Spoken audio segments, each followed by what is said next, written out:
Muchas gracias. Me tocó de último, así que voy a tratar de despertarlos un poquito. Eh, bueno, yo voy a hacer una mirada global primero. Permítanme al sugerirles ver cómo está el mundo en el tema del agua y luego ver un poquito qué está pasando en América Latina. Ya nos ha dado un panorama muy detallado, pero permítanme sugerirles que veamos esto muy vinculado al cambio climático. ¿Qué está pasando en el mundo?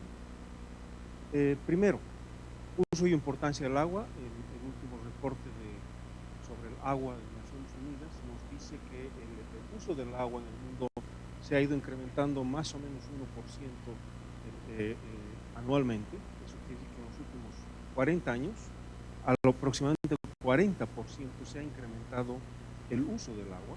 No necesariamente quiere decir esto que el agua está siendo usada en las mejores condiciones posibles. Esto tiene implicaciones distintas en términos de calidad de agua, en términos de contaminación, etc. Uno de los mayores usuarios del agua es la agricultura. El riego, la ganadería son grandes consumidores de agua. El consumo humano para uso doméstico, por ejemplo, tiene un menor porcentaje de uso. Veamos, por ejemplo, que según este dato, el 69% de las extracciones anuales de agua a nivel mundial corresponden a la agricultura. Por eso la agricultura es muy importante en lo que hace a políticas de regulación, a políticas de tratamiento de contaminación, de desechos de agua, etcétera. El secretario Polache nos explicaba con detalle el impacto, por ejemplo, de la agricultura en la calidad de las aguas.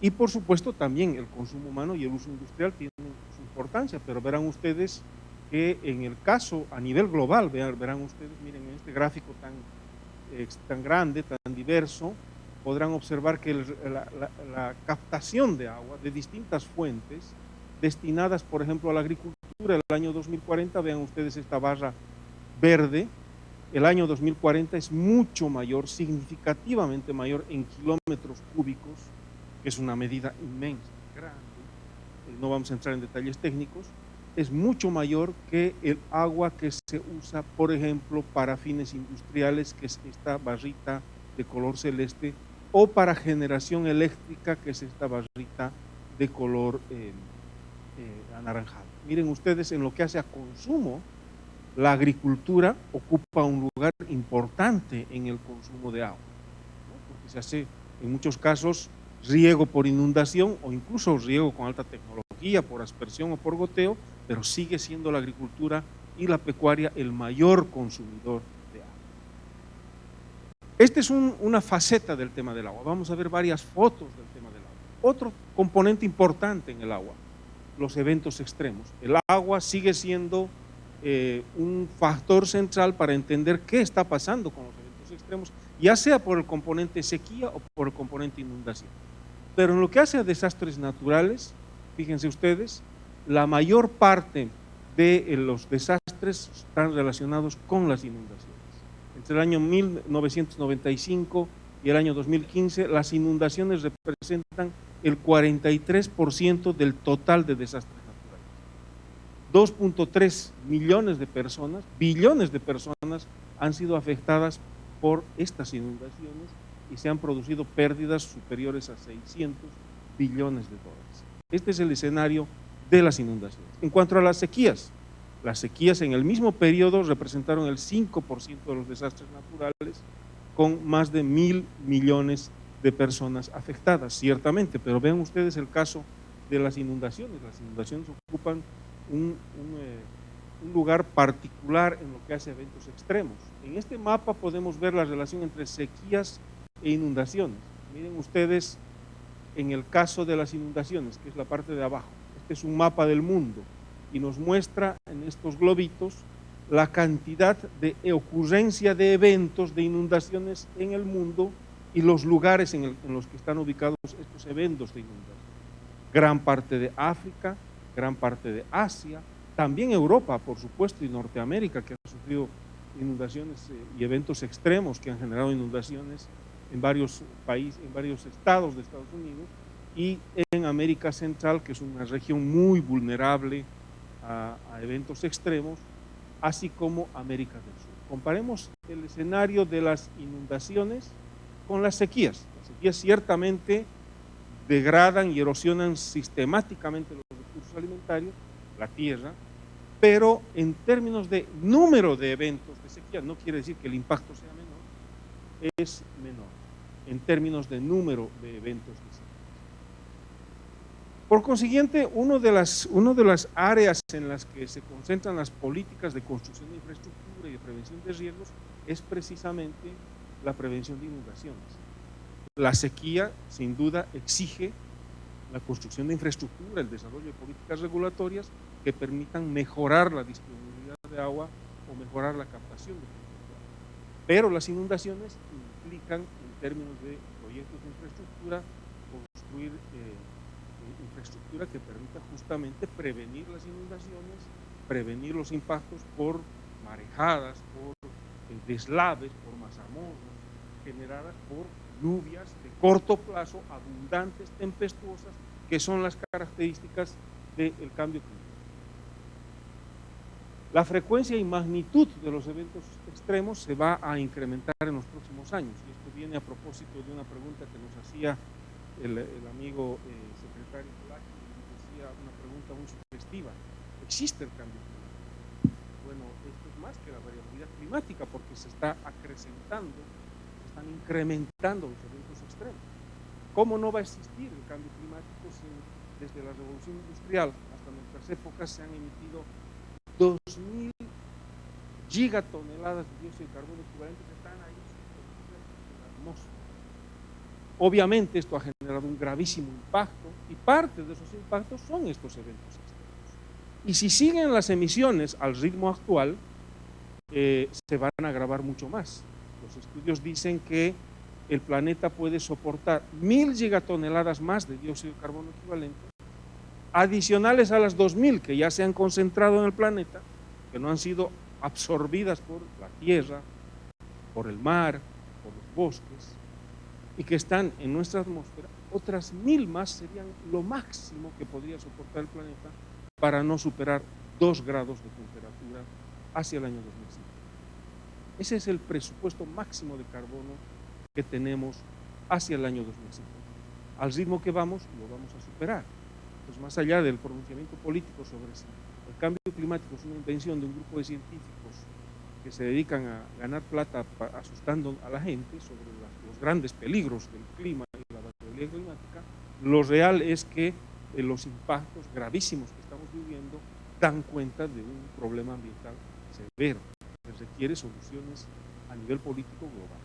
Bueno, miren ustedes quién dice qué va a pasar en los próximos años. La OCDE, que es una organización de los países desarrollados, de grupo de países desarrollados, y que nos dice en uno de sus últimos informes que la cantidad de personas en riesgo de inundaciones aumentará en 1.200 millones de personas actualmente y 1.600 millones el año 2050. Casi el 20% de la población mundial estará en riesgo de sufrir el impacto por inundaciones, y se espera que el impacto en términos de valor se incremente en 340% hacia el año 2050. Si no nos preocupa tanto los impactos materiales, vean ustedes los impactos en términos de valor monetario, que podrían muy bien prevenirse y mitigarse con acciones de lo que se llama adaptación al cambio. Otro efecto del cambio climático relacionado con las sequías, pues, son las famosas guerras del agua. Yo les contaba que el año 2000 en Bolivia tuvimos un evento que fue conocido como la Guerra del Agua, un conflicto muy duro, ahí conocido como nuestro amigo Fran Rojas, durísimo. Se produjo una toma de una ciudad que es la ciudad de Cochabamba, del entorno rural. Gran parte del país se movilizó y bloquearon carreteras por la privatización del sistema de agua potable de la ciudad de Cochabamba, pero además por una ley que privatizaba a través de la figura de concesiones las fuentes de agua, y que obligaba a los campesinos indígenas y a los regantes, fíjense ustedes, gran parte del agua se usa para riego, lo acabamos de ver, a los regantes a demostrar cuánta agua efectivamente usaban para sus animalitos, para su producción agrícola, y se les otorgaba esa cantidad de agua, que se llamaba uso efectivo del agua, a través de una figura de concesiones que equivalía a un proceso de privatización de agua.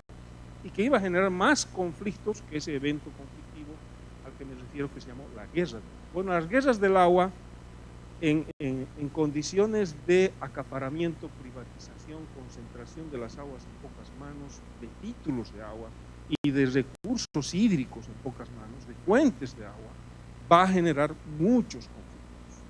Máxime si consideramos la poca disponibilidad del agua, la preeminencia progresiva de eventos de sequía y que van a generar conflictos por acceso y uso de aguas internacionales, de ríos internacionales, de acuíferos que comparten varios países, de fuentes de agua transfronterizas que pueden implicar conflictos entre países.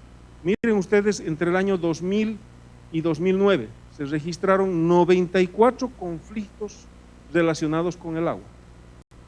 Entre el año 2010 y 2018 se registraron 263 conflictos de distinta índole, armados, guerras de distinta escala, de distinta gravedad, a nivel nacional, a nivel fronterizo, entre países. Esto se puede agravar en un escenario de sequías y puede ser obviamente prevenido a través de la planificación integral de la gestión de recursos hídricos, a través de la normativización, la regulación de fuentes de aguas transfronterizas, y ahí sin duda organizaciones como la CAF y otros organismos podrían, el BID, el Banco Mundial, en fin, a través de sus paquetes de créditos y financiamiento van a tener un rol importante, porque al invertir en gestión integral de recursos hídricos, invertimos en prevención de conflictos, mejoramos el manejo de conflictos, desarrollamos capacidades institucionales y normativas para que esos conflictos no se agraven y se conviertan en estas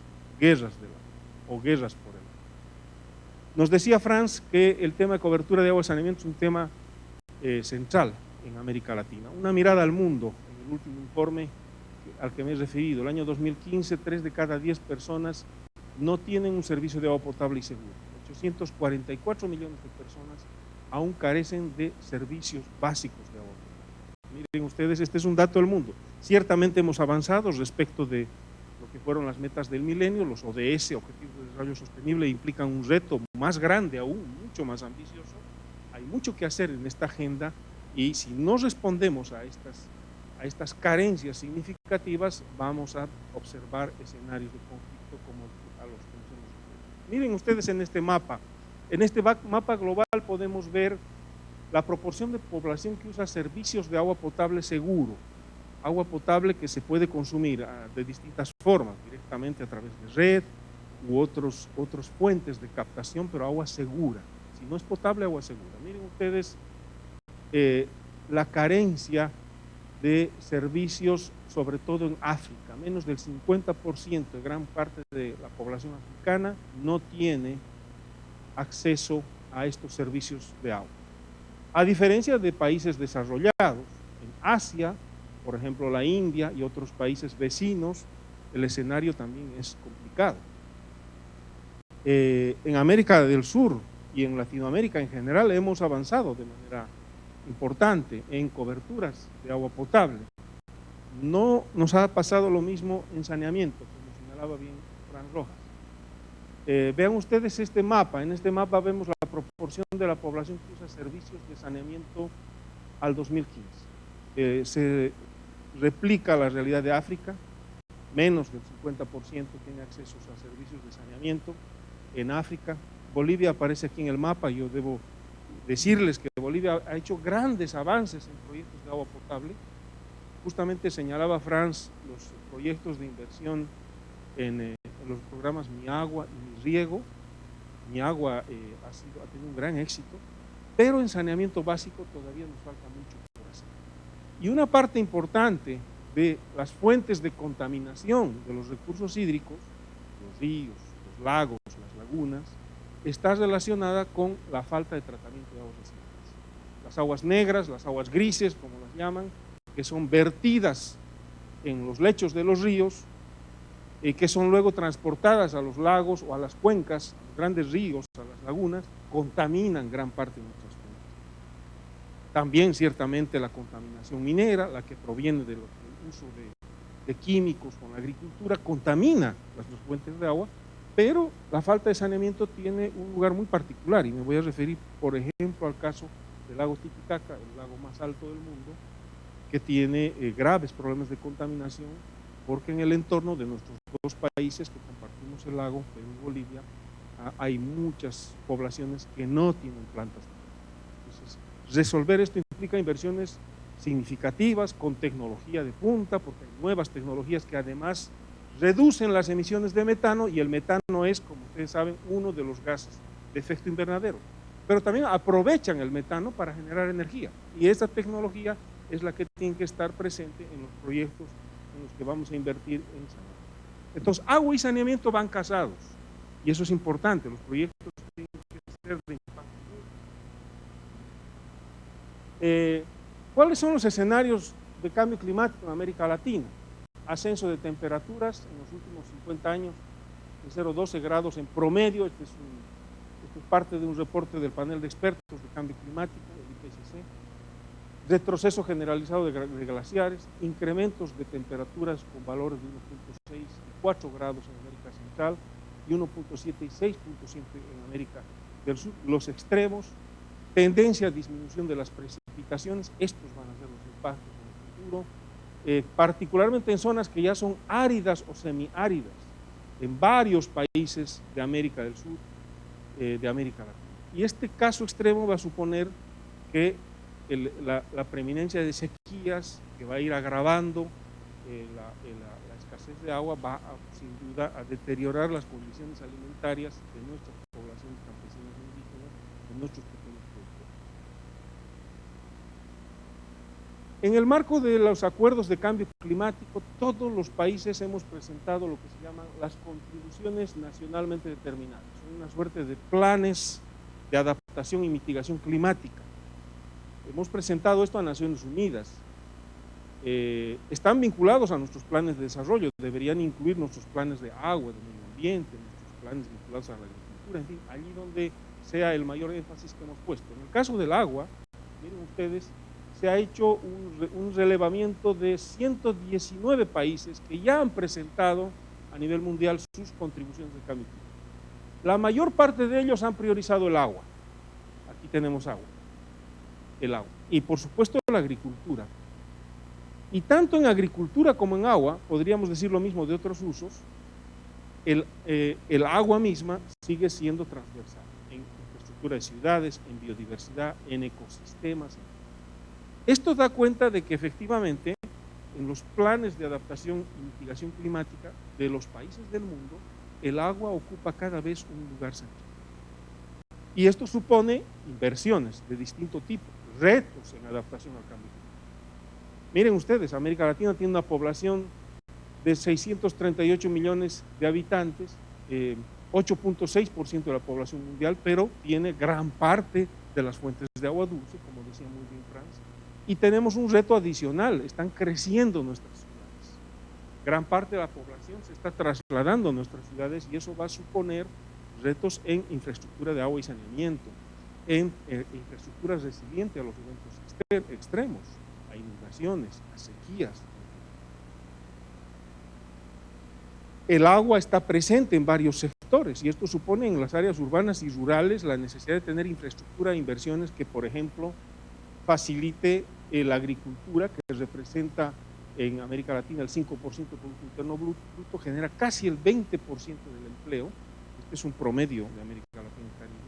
Es muy importante en países como, señalemos, los países andinos y otros, donde la pequeña producción campesina, la que produce los alimentos que consumimos cotidianamente en la canasta familiar, requiere inversiones en riego. Si mejoramos las inversiones en riego, en la disponibilidad de agua, en el uso eficiente del agua, en la conservación de fuentes de agua en el contexto de alta radiación, incremento de temperaturas, pérdida de fuentes, vamos a mejorar las condiciones laborales, las condiciones de trabajo de estas comunidades campesinas e indígenas y de los productores agropecuarios.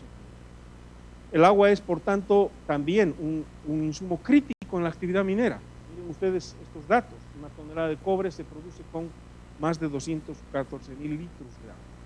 Entonces ahí necesitamos, como parte de los procesos de adaptación al cambio climático, normativa, legislación y regulación que priorice los usos del agua y que empuje a los sectores extractivos a desarrollar actividades de uso de agua de manera más eficiente, al reuso, al reciclaje, a lo que llamaba Franz la economía circular, pero también al uso de tecnologías que impliquen la menor cantidad posible de agua, tanto en la industria como en la agricultura, ¿no?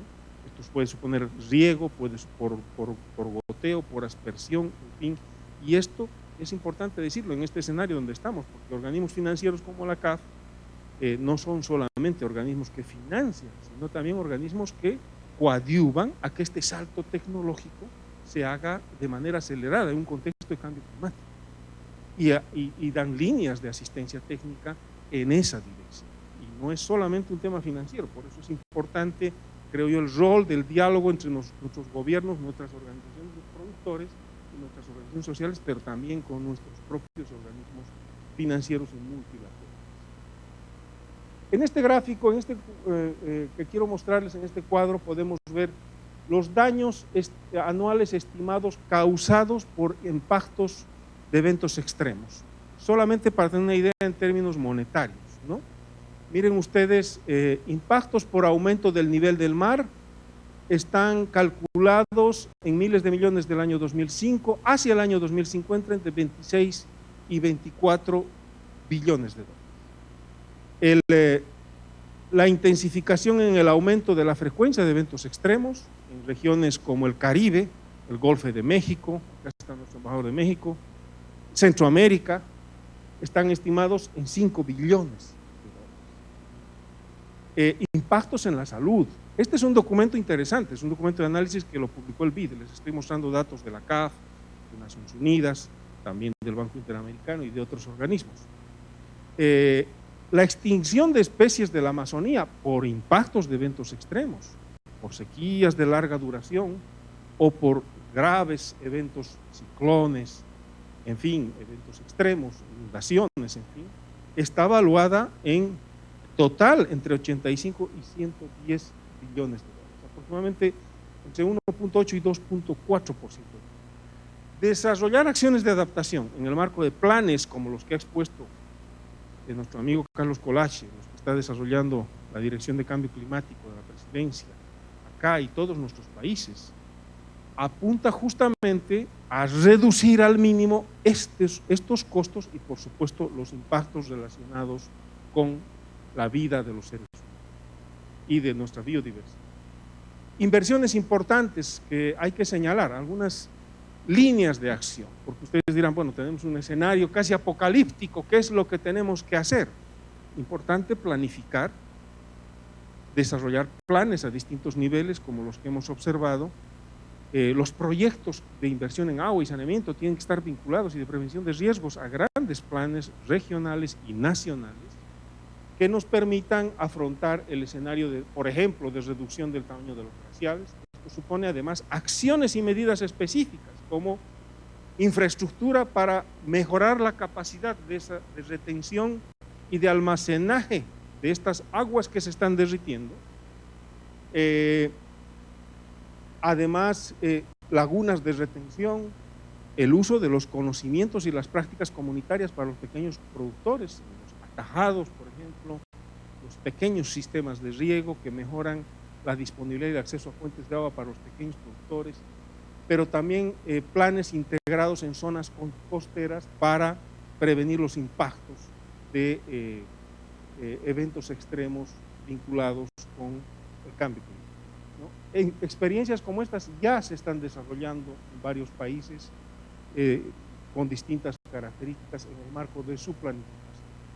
Pero también la construcción de sistemas hídricos resilientes. Este es el concepto en el que estamos trabajando. Es un sistema hídrico resiliente, es un sistema vinculado con la infraestructura, la gestión, la administración, la regulación, la normativa, pero también con la participación social de las organizaciones de usuarios y también de los gestores y administradores del riego, por ejemplo, como los productores, que desarrollan capacidades para enfrentar los impactos del cambio, para asimilar esos impactos y convertirlos en una oportunidad en lugar de sufrir solamente los daños causados por esos eventos. Y esto supone varias medidas, muchísimas. Citemos algunas. En relación a la pérdida de fuentes de agua, introducción de nuevas tecnologías eficientes para el menor consumo de agua.